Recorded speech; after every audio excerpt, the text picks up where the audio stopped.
All right. And obviously, what everyone is going to be talking about for a little bit, they're here. The Wyatt here. The Wyatt 6 debut. Sick. SICK6.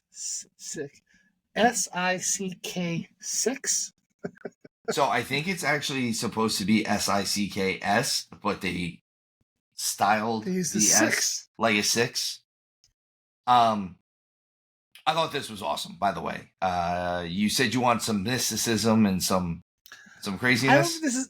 I don't think this is mysticism. This is more like I think this is a little bit of psychological they're coming out of the warfare. swamps. Yeah, and deliverance feeling. So here is the thing. They showed a lot of people taken out during this entrance. Chad Gable, he dead. Chad Gable's dead. One of the guys was Gunther. Was it Gunther? It was so hard to tell. So one during the scene, because it took me a second to realize it, and I've looked at it on pictures on social media now where you can really tell. The picture with Gunther, it's actually Gunther and Carmelo Hayes are both like lying there. So here's my thing. I heard Cody, Triple H. I've heard Cody. I've heard Triple H. Nick Khan. I don't know if Nick Khan was definitely one of them. I will say this.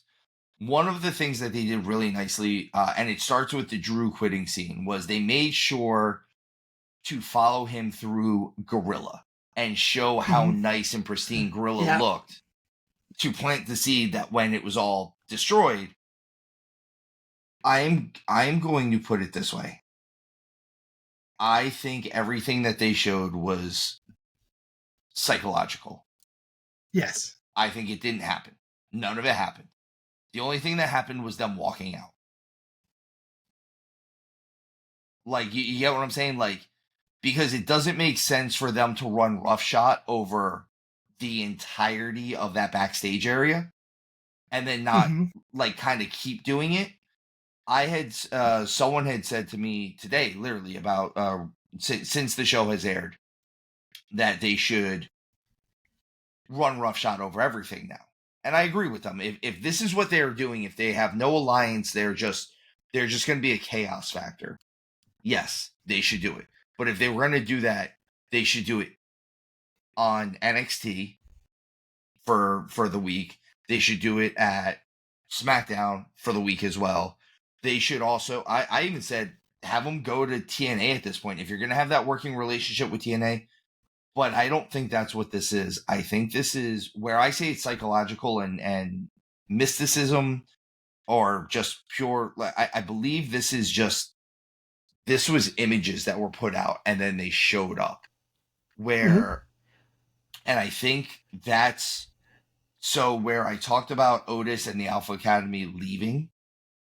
I think these images are going to be how Chad gets back in the good graces of Otis and the rest of the Alpha Academy. At first is they're going to feel bad that they saw the picture of Chad all bloodied up, and it's going to spark, pull on their heartstrings, and that's going to be how that part of the storyline moves. I think the majority of what we saw there was completely some sort of fabrication. This was the Firefly Funhouse. This wasn't real life. None of this happened. Because if it did happen, they're going to have to continue doing it over and over and over. I dig where you're coming from. I think it happened. I like your idea. I like it better than it actually happening is playing those mind games, which is super cool. But I think it actually happened. I think you're going to see them come through and they're going to tear up SmackDown. I think you're going to see them come through and they're going to tear up NXT. I don't think you'll see them in TNA. But then I think that would be cool though. Like, I think if they went in there and tore up, specifically like the Hardys, if they went in there and because Matt has the former relationship and were tag team partners with Bray, and they almost play off that you're the one that ruined my brother. when you became, instead of being broken and when you were woken, you ruined my brother. And I could see them, again, I don't think it's going to happen either. I think it'd be awesome. Mm-hmm. But if you're going to run roughshod on everybody, I think they need to run roughshod on everyone. I hear you.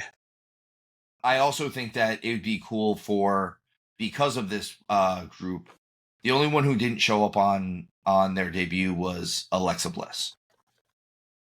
I would like to see if Alexa is going to be a part of this and they show up down at NXT. The only title for, we can call them whatever they are, they still have their lineages. Alexa's never won the NXT women's title. And I wouldn't mind seeing that as like a nice little tip of the cap for it. Mm-hmm. But this was a great introduction. Really good having them here. I'm curious who they were going to feud with first. Like, I know that they took a whole bunch of people out, and the line is long to get revenge. I'm curious to see if they show up on SmackDown and they're not actually show committed to Raw. And I'm excited to see where they take this next. Now that we have real people. Now they're not just QR codes. There's real people here, I think, unless Steve's right, and they're not real. I'm also really excited to see this. So the other problem with that is if they, like, them running roughshod like that, that kind of just guarantees you being heels, right? Like they have to be heels. But unfortunately, they have so much, because of the Bray connection and it being his brother, they got cheered a lot. Yeah, you don't have to be heels in that sense. Like, they could still be that kind of murderous kind of people that get cheered. They can figure it out. Like they won't be cheating to win, but they can still be as vicious as possible because it's in their DNA, kind of stuff. Again, very excited to see where they go with this. I thought this was a cool debut. I thought this Raw in general was awesome. Phenomenal. This was better than the Raw after Mania. I thought this was the best Raw we've seen probably since WrestleMania, honestly. Uh-huh. And again, this was, hey, we're really, really sorry that we didn't fully deliver in Scotland. So here you go. Here's making up for it a little bit. And they kind of did. They made me feel okay about this one. I'm excited to see what comes out of this one. Like, you set the stage well. Let's see how you stick the landings. Well, that was Raw. That's the week in wrestling for right now. We don't have any questions or mailbag stuff to go by. But as always, folks, if you've been listening to us, thank you. Please follow us on social media. If you have any questions. All of our email information will be in all of our descriptions for the show. If you are listening and you are not following us, please follow us. It is the one way that you can absolutely help this show out without it costing any money whatsoever. All you have to do is, if you're already listening to us, just hit that follow or hit that subscribe on YouTube. We love putting the show out. We do it every week. We will continue to do it.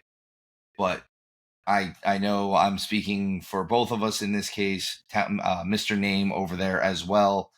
But we have had a lot of fun doing this, and we will continue to do it. And we just want to keep getting to as many people as we can. And the best way to do that, again, like you said, hit that follow, hit that like, hit that subscribe, all that stuff.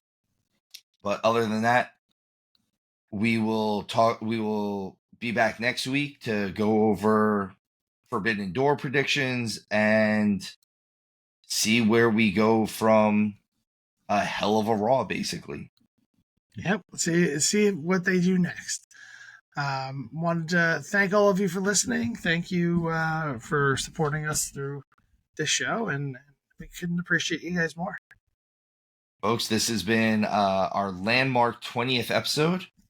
I know it doesn't seem like it's much of a landmark for some of y'all, but we didn't know if we were going to start it originally. So for 20 episodes, that's a big deal for us. We're still here. Thanks for listening to us. We're still here. Thanks for being here with us. And we'll see you. Overreact. Whew. We'll see everybody next week and have a good night. Have a good one all.